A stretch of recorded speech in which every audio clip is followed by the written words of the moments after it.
ರಾಜಕೀಯ ವ್ಯಕ್ತಿಗಳು ಕೆಲವೊಂದು ಬಾರಿ ಐಷಾರಾಮಿ ವಸ್ತುಗಳನ್ನ ಧರಿಸೋದ್ರ ಮೂಲಕ ಸುದ್ದಿ ಆಗ್ತಾ ಇರ್ತಾರೆ. ಅದೇ ರೀತಿ ಡಿಸಿಎಂ ಡಿಕೆ ಶಿವಕುಮಾರ್ ಅವರು ಕೂಡ ಐಷಾರಾಮಿ ವಾಚ್ ಆರೋಪ ಕೇಳಿ ಬರ್ತಾ ಇದೆ. ಡಿಸಿಎಂ ಡಿಕೆ ಶಿವಕುಮಾರ್ ಅವರು ಐಷಾರಾಮಿ ವಾಚ್ ಅನ್ನ ಕಟ್ಕೊಂಡಿದ್ರು ಅನ್ನುವಂತ ಆರೋಪದ ಸಂಬಂಧ 25 ಲಕ್ಷದ ವಾಚ್ ಇದು ನನ್ನ ಸ್ವಂತ ವಾಚ್ ಅಂತ ಹೇಳ್ಕೊಂಡಿದ್ದಾರೆ. ಆಸ್ಟ್ರೇಲಿಯಾದಲ್ಲಿ 7 ವರ್ಷದ ಹಿಂದೆ ಖರೀದಿ ಮಾಡಿದ್ದೆ, ಕ್ರೆಡಿಟ್ ಕಾರ್ಡ್ ಮೂಲಕ ಖರೀದಿ ಮಾಡಿದ್ದೀನಿ ಅಂತ ದುಬಾರಿ ವಾಚ್ ಆರೋಪಕ್ಕೆ ಡಿಕೆ ಶಿವಕುಮಾರ್ ಸ್ಪಷ್ಟನೆಯನ್ನ ಕೊಟ್ಟಿದ್ದಾರೆ. ಕಳೆದ ಕೆಲ ವರ್ಷಗಳ ಹಿಂದಷ್ಟೇ ಸಿಎಂ ಸಿದ್ದರಾಮಯ್ಯ ಅವರ ವಾಚ್ ಕೂಡ ಬಹಳ ದೊಡ್ಡ ಮಟ್ಟದಲ್ಲಿ ಚರ್ಚೆಯಾಗಿತ್ತು. ಅವರು ಪಡ್ಕೊಳ್ಳುವ ಸಂಬಳಕ್ಕಿಂತ ಹೆಚ್ಚಿನ ಮೊತ್ತದಲ್ಲಿ ವಾಚ್ ಅನ್ನ ಕಟ್ಕೊಂಡಿರ್ತಾರೆ ಅಂತ ಈಗ ಡಿಸಿಎಂ ಡಿಕೆ ಶಿವಕುಮಾರ್ ಅವರ ಸರದಿ ಅವರ ಕೈಲಿ ಕಟ್ಟಿದಂತಹ ಐಷಾರಾಮಿ ವಾಚ್ ಅನ್ನು ಕೂಡ ಕರ್ನಾಟಕ ನ್ಯೂಸ್ ಪೀಟ್ ನ ಡಿಸ್ಪ್ಲೇನಲ್ಲಿ ಗಮನಿಸ್ತಾ ಇದ್ದೀರಾ. ಅವರೇ ಹೇಳ್ಕೊಂಡ ರೀತಿಯಲ್ಲಿ ಇದು 25 ಲಕ್ಷದ ವಾಚ್ ಅಂತ ಹೇಳಿದ್ದಾರೆ. ಅಂದ್ರೆ ಅವರ ಸಂಭಾವನೆಗೂ ಅವರು ಮಾಡ್ತಾ ಇರುವಂತಹ ಕೆಲವೊಂದಷ್ಟು ವಾಚ್ಗಳನ್ನ ಕಟ್ಕೊಳ್ಳೋದು ಅಥವಾ ಚೈನ್ ಧರಿಸೋದು, ಅವರು ಹಾಕೊಳ್ಳುವಂತಹ ಬಟ್ಟೆ ಎಲ್ಲದಕ್ಕೂ ಕೂಡ ಕೆಲವೊಂದಷ್ಟು ಅನುಮಾನಗಳು ಮೂಡ್ತವೆ. ಈಗ ಸೇಮ್ ಆಸ್ ಇಟ್ ಈಸ್ ಅವರು ಕಟ್ಕೊಂಡಿರುವಂತಹ ವಾಚ್ ಕೂಡ ಸುದ್ದಿಯಲ್ಲಿದೆ. ಕ್ರೆಡಿಟ್ ಕಾರ್ಡ್ ಮೂಲಕ ಆಸ್ಟ್ರೇಲಿಯಾದಲ್ಲಿ ಕಳೆದ 7 ವರ್ಷಗಳ ಹಿಂದೆ ನಾನು ಖರೀದಿ ಮಾಡಿದ್ದೆ ಅನ್ನೋದಾಗಿ ಹೇಳ್ಕೊಂಡಿದ್ದಾರೆ.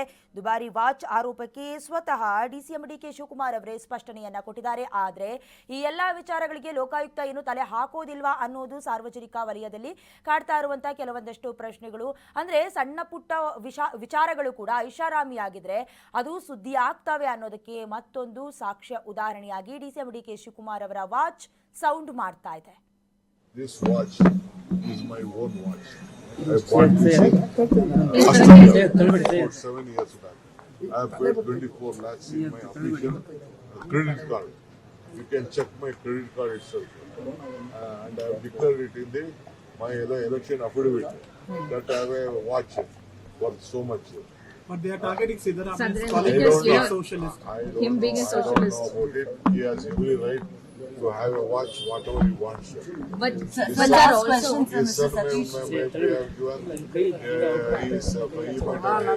he has the capacity to buy a watch. What is there in that watch? Shibuya.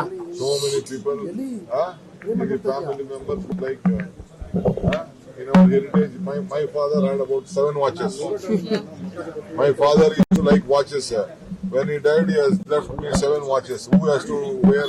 Either my brother has to wear, either me has to wear the watches. The last time, but also the Jaarkhand today says that before 30 months also there will definitely be a change. It is inevitable, sir. How do you see it? I don't want to comment on our leaders' crowd. I am a spokesman for myself and the party also. Thank you.